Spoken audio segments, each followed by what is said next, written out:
अस्सलामुअलैकुम वरहमतुल्लाहि वबरकातुहू। मैं सऊद पावने फ्यूचर कंसेंसस फाउंडेशन के प्रेसिडेंट की हैसियत से वीडियो बना रहा हूँ। सबसे पहले मैं तमाम इन्वेस्टर्स से, चाहे उन्होंने एसएफआई में क्लेम किया हो, चाहे नॉन कंप्लेनेंट्स हो, चाहे कोई भी इन्वेस्टर हो, मैं आप सब लोगों से ये अपील करना चाहूँगा, ये गुजारिश करना चाहूँगा कि मई की 4 तारीख को 4 मई सैटरडे 2024 मुम्ब्रा में अल्मास कॉलोनी में हमने हॉल बुक किया है और हमारी फाउंडेशन की तरफ से वहाँ पर मीटिंग रखी गई है। आप तमाम लोगों से गुजारिश है कि आप लोग इस मीटिंग में शिरकत करें। हमने वहाँ पे मीडिया को भी इनवाइट किया है और हमारा जो मकसद है वो यही है कि इस मसले को, इन्वेस्टरों की तकलीफ को ज़्यादा से ज़्यादा हाईलाइट करना है। अब मैं कुछ अहम बातें आप लोगों को बताना चाहूँगा। कुछ बड़े बड़े अहले हदीस उलमाओं से हमने राब्ता किया जो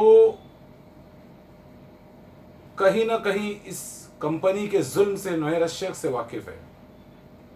तो हमें यह पता चला कि जितने भी उलमा नोहेर शेख की तायीद किया करते थे, इनके कंपनी को सपोर्ट किया करते थे, ये उलमा आज खामोश क्यों हैं? ये इसलिए खामोश है क्योंकि इनको नोहेर शेख लाखों के नोटों के बंडल दिया करती थी। इनकी बीवियों को सोने के चेन, सोने के नेकलेस, सोने के जेवरात गिफ्ट दिया करती थी और इन्होंने लाखों करोड़ों रुपए के चंदे नोहेर शेख से वसूल किए। तो आज ये उलमा इसीलिए खामोश है।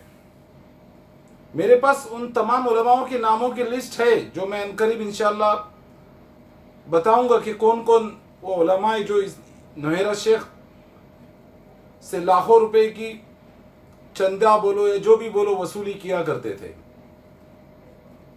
अब हमारी फाउंडेशन, फ्यूचर कंसेंसस फाउंडेशन ने यह फैसला किया है कि इस मसले को लेकर हम तमाम मसालिक के उलमा, चाहे वो अहले हदीस हो, चाहे वो तबलीगी जमात से हो, चाहे वो अहले सुन्नत वल जमात हो, चाहे शिया हो, चाहे बोहरा हो, क्योंकि नोहेर शेख ने सिर्फ अहले हदीसों को बर्बाद नहीं किया है, नोहेर शेख ने तमाम मसालिक के मुसलमानों को तबाह व बर्बाद कर दिया है।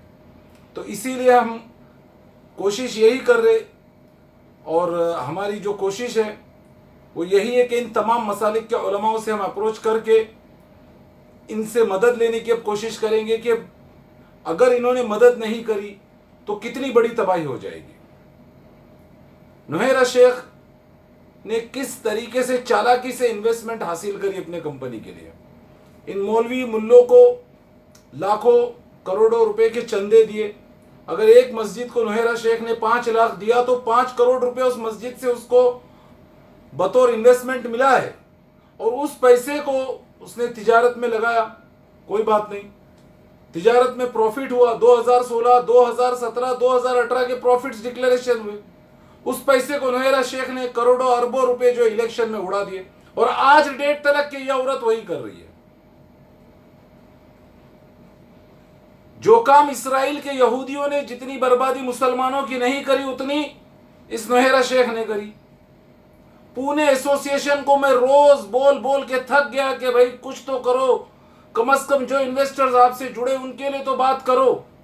लेकिन पुणे एसोसिएशन बनाई गई थी नोहेर शेख के लिए, नोहेर शेख की मर्जी से, नोहेर शेख की इजाजत से बनी थी और आज भी वो एसोसिएशन उसकी दलाल ही है क्योंकि वो दलालों की एसोसिएशन थी। मैं पुणे के इन्वेस्टर्स आप लोगों को बताना चाहूंगा, आप लोग किसी गलतफहमी, किसी खुशफहमी में मत रहो। ये जितने भी पुणे एसोसिएशन के दलाल जिम्मेदारान थे ये सब अपना इन्वेस्टमेंट निकाल चुके। अपना जो भी इनका 70 लाख, 80 लाख, 20 लाख, 25 लाख, 1 करोड़, ये लोग अपना पैसा नोहेर शेख से दूसरे बैंक अकाउंट्स में विड्रॉ कर चुके। आप लोगों को पुणे एसोसिएशन बेवकूफ बना रही है। मैं तमाम इन्वेस्टर से ये अपील करूंगा, पुणे के भी इन्वेस्टर से अपील करूंगा कि मुम्ब्रा की मीटिंग को कामयाब बनाइए। आप सब लोग मुम्ब्रा में आइए, अल्मास कॉलोनी में KGN शादी हॉल जो है वहां पर, वो हॉल हमने बुक किया है। बाकी हम डिटेल्स इंशाल्लाह आने वाली वीडियोस में बताएंगे। इस मीटिंग में हमने मीडिया को भी बुलाया है और नोहेर शेख के खिलाफ खामोश बैठकर काम नहीं चलने वाला है। नोहेरा शेख के खिलाफ एहतिजाज करना होगा, इसकी पॉलिटिकल पार्टी को एक्सपोज करना होगा।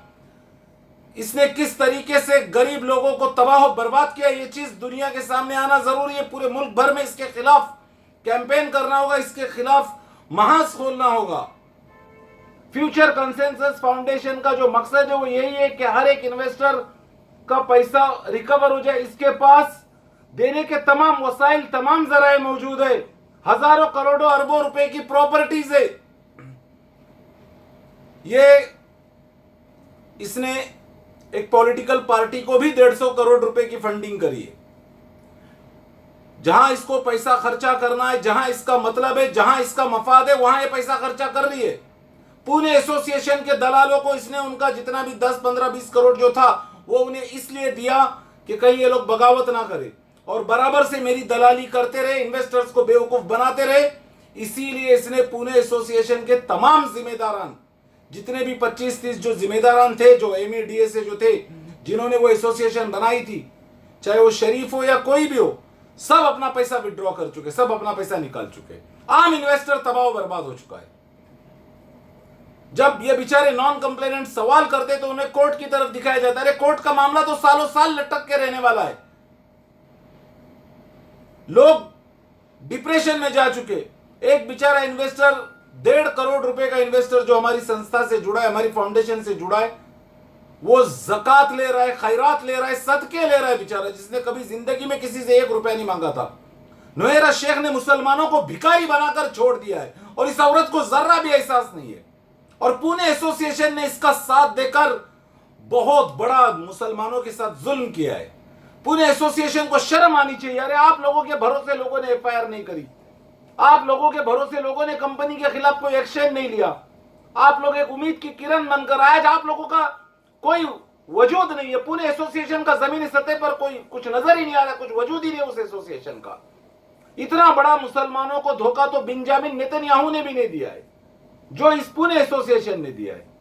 क्या पुणे एसोसिएशन की जिम्मेदारी नहीं थी कि वो नोहेरा शेख पर दबाव बनाते और उनसे जुड़े हुए इन्वेस्टर्स के पैसों की रिकवरी के लिए बात करते? आज लोग बेचारे तबाह बर्बाद हो चुके और यहां पर सिर्फ ये एमईएस क्रिमिनल एमईएस अभी भी इन्वेस्टर्स को गुमराह करने में लगे हुए। अभी भी उनको कह रहे हैं सबर करो, आपा देगी, आपा करेगी, आपा करेगी, आपा करेगी। मैं इन्वेस्टर्स आप लोगों को बोल रहा हूं, एमईज और DSS इन दल्लों के झांसे में मत आओ।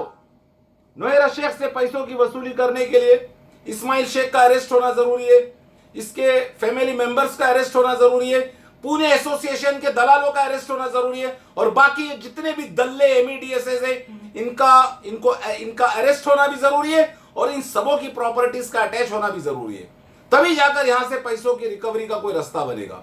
और मैं आप सब इन्वेस्टर से रिक्वेस्ट करता हूं कि मुमरा की मीटिंग को कामयाब बनाइए।